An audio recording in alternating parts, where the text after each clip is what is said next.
Welcome, friends. It's Miss Gisa, and today I have a very special guest with us.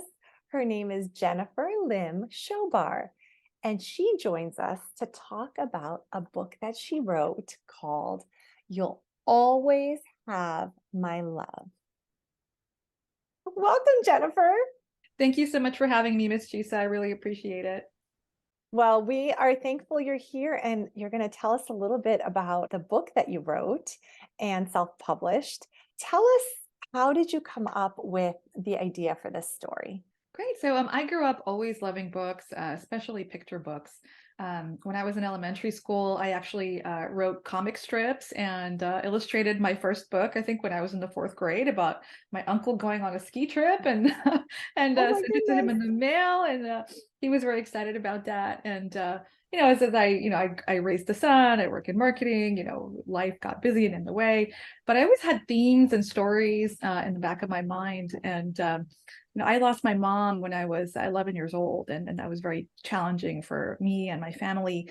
And in 2020, I lost my mom's sister. We lost her, my aunt, to cancer, and she lived in New York at the time. I'm in California, and unfortunately, because of COVID restrictions on travel, I was not able to go to her memorial service, and it just brought back all these memories of how hard it was as a young child at 11 years old, dealing with the loss of a parent. And the hardest part for us was talking about it. It was so hard for my dad or me or my sister to talk about it that we never did, and I think that made the healing process a lot harder. So over COVID, there were statistics that say over 8 million children lost a caregiver or parent. I think the stat is up to 10 million now. And just thinking about what I went through, I wanted to create a book that could be used as a tool to help children experiencing grief and loss, and hopefully adults too, talk about that person that's gone, remember the good times, and remember that we always cherish their love in our hearts, and they live on with us in our everyday lives, in what we do and how we act, and through our hearts, even when they're gone. That's so beautiful, Jennifer. I'm so sorry about your losses, and it's hard at any age, but especially when you're a kiddo, to lose your mother or father, someone so close to you. I love your book because it I feel like it will bring comfort to children. I know that death is such a hard topic to talk about amongst adults. Oftentimes we don't talk to children about death or grief, because we don't know how to broach that topic. I mean, I love using books to introduce any topic, but I love, especially when it's a difficult topic, to have materials and books available. And you don't know how many times families have come to me and said, we just lost a pet, we just lost grandma. Do you have some books that I can use for my preschoolers? And I have a stack that I always just pull them all out and say, take your time with them and use them as you need them. Yeah, it's really important to have more books on death, because specifically for children. Um, Right. because they are useful. Are there authors of children's books that have inspired you, or your writing? Yeah, absolutely. I love Nancy Tillman's books. One of my favorites is Wherever You Are, My Love Will Find You. I Yeah. think that's a really, really great one. I love reading that myself. Yeah.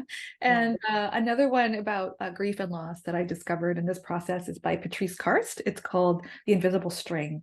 So I think that's a really, really great story for any child going through Yeah. grief and loss. And then also, I'd say just like the inspiration for the writing came from Dr. Seuss, All the Places You'll Go. It's kind of, the adventure of your life, even though you're going through grief, and that person that you care for that isn't there for you is there for you on that adventure, in your hearts, and is still there to guide you with the time that you had with them. Yeah. And any books with a Caldecott medal. So when I was young, Yes. I loved spending time at the library and looking at picture books, and anything with a Caldecott medal I had to find, especially like when they came out. I don't forget, it was monthly or quarterly. I had to go to the library and find all the latest ones. So illustration has always been near and dear to me. Yeah. I especially love those as well. Yeah. You chose to write this book from the perspective of the person who passed.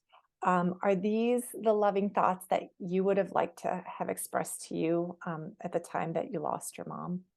Yeah, that's a really great insight. So I tried to write the words that I thought my mom and my aunt would write to me, and Yeah. also write the words that someday hope my son will read, because I want him to know that even when I'm no longer here, that my love will still always be with him, no matter what.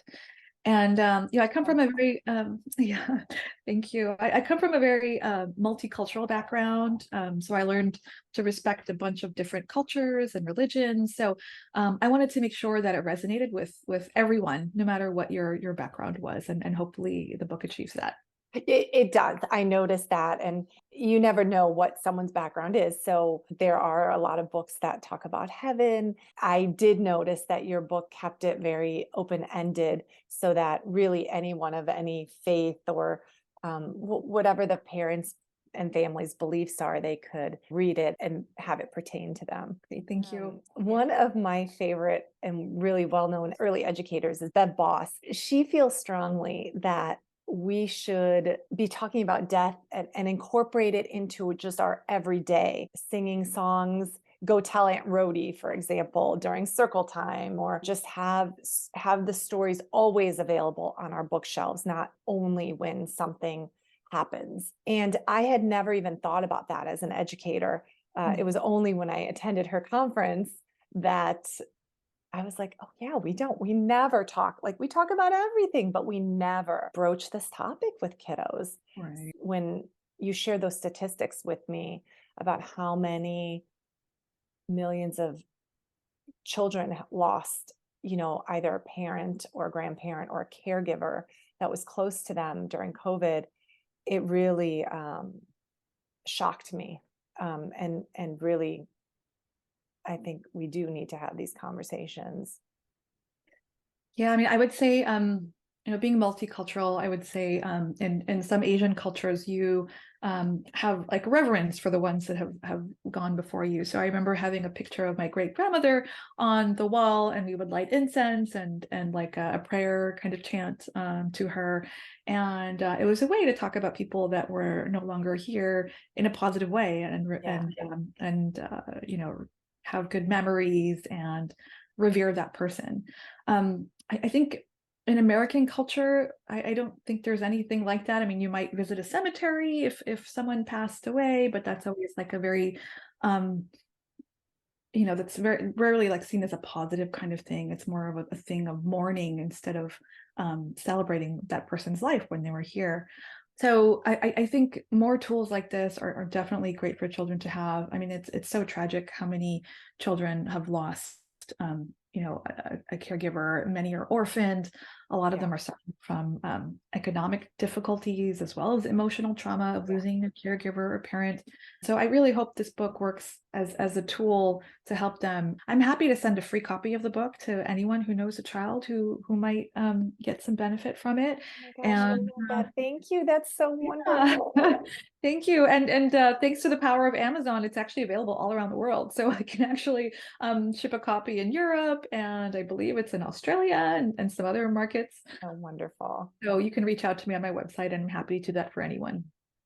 Thank you. And I hope our viewers will support you in also purchasing a book and taking it out when I do the read aloud, which is going to be a separate episode so that they can follow along, because we also want to support you. Speaking of supporting you, I know that a dream of yours has been to publish children's books.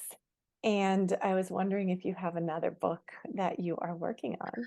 I already do. I actually have two that I've started writing. One is about gratitude and just having, being appreciative for all things big and small in your Yes. life, and making that a belief and a practice. And then the other one is about resilience and believing in yourself, persevering when there are any challenges that come along your way.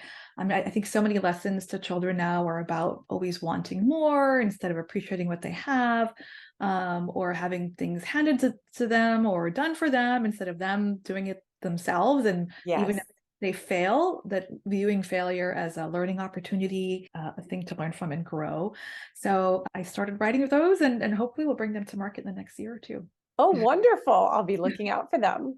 Thank you. I think gratitude and perseverance are also just really important for adults. That's Yeah. why, I mean, Oprah always talked about like having a gratitude journal and writing every day, some, things that you're grateful for. I mean, it's something that I think is a good practice for children as well as adults. Yeah, and there's a lot of content for adults around gratitude Yes. and grit and perseverance. Yes. I looked, on Barnes and Noble and Amazon, and there's not a whole lot for children. There's some, but not enough. I mean, I think these are the skills and behaviors and practices that get you through the hard times in life, that help you thrive as a person and be happy. Yeah, And, totally agree. unfortunately, there's a report that recently came out. I forget who published it, about the happiness of children and how it has really, really plummeted. A lot of that is due to social media and these unrealistic expectations. Yeah. But I think also, not giving children leeway to make mistakes and learn from them and have some independence. Yeah. So hopefully these books will help with that as well. And be positive that Yes. a mistake is not the end of the world, right? It's actually a good thing, because we all grew up with the belief that a mistake is something negative, right? Right. So Yeah. wonderful. So we'll be looking out for those books. And can you tell us, where can families find You'll Always Have My Love? And I will make sure that all the information is below that you tell us, so families can easily find your book. Thank you so much, Miss Chisa. It's available on Amazon, Okay. and it's also on barnesandnoble.com and Wonderful. and walmart.com as well. And if you'd like to reach out to me, you can visit my website. It's Sunny Bear and Friends. So Sunny is the name of the character in the book. It's Sunny, bear like the animal, and friends with an S. So Sunny Bear and Friends. Ms. Chisa, I just want to say thank you so much to you and everything that you do. I got to go to a really wonderful preschool called The Caring World, and it had a huge impact on my life. And I still remember the teachers there and all the wisdom and care that they imparted upon me that has helped me become a person that wants to help others. So really happy about the hard work that you do, and thank you for helping the next generation of children thrive. Really appreciate it. Thanks for being a partner in that by writing wonderful books that I can use in my classroom. Thank you so much, Ms. Chisa. I really, really appreciate your support. Thank you. We'll see you back for your next book. Okay. Great. I'm excited. Thank you so All much. right. Thank you. All right, friends, make sure you catch the read aloud of Jennifer's book. Thanks again. See you next time.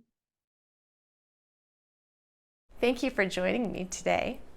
Remember to like and subscribe to support our channel.